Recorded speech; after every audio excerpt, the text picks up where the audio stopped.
Shalom sobat pemenang yang dikasih oleh Tuhan. Renungan pemenang kita hari ini, ketekunan kita berdoa merupakan komunikasi kita dengan Tuhan.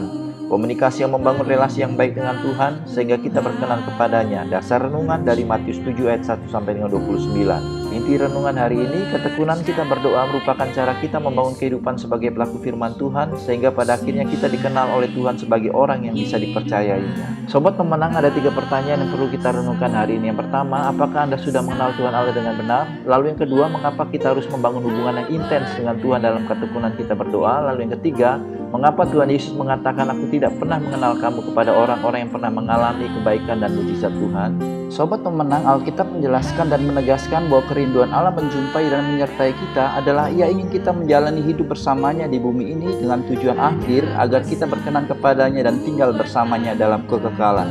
Penyertaan Tuhan sebagai gembala hanya bisa dialami oleh orang yang menempatkan dirinya sebagai domba di hadapannya, yang peka mendengar suaranya, suka mengikuti arahan dan tuntunannya, yang dimulai dari konsistensi kita berdoa dengan tidak jemu-jemu seperti yang diperintahkan Tuhan Yesus dalam Lukas 18 ayat yang pertama.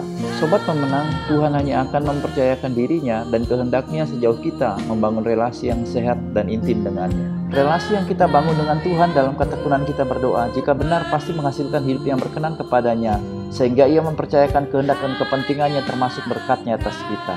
Sobat pemenang, takut akan Tuhan dimulai dari ketekunan berdoa, karena takut akan Tuhan berarti kita tidak mau melukai perasaannya dan rusak seleranya.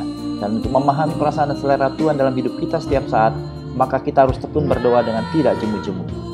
Sobat pemenang, seperti yang diperintahkan oleh Gembala Agung kita Tuhan Yesus untuk kita berdoa secara tidak jemu-jemu, mari kita berdoa secara pribadi. Bapa, dengan rohmu mampukan aku untuk mengenalmu dan engkau mempercayakan dirimu dalam ketekunanku berdoa. Lalu pokok doa syafaat kita hari ini, kita berdoa bagi kebebasan pemberitaan Injil di media sosial agar terus efektif dalam pemberitaan Injil secara global. Salam pemenang dalam Kristus, Tuhan Yesus memberkati kita semua. Kita katakan sekali lagi saat hati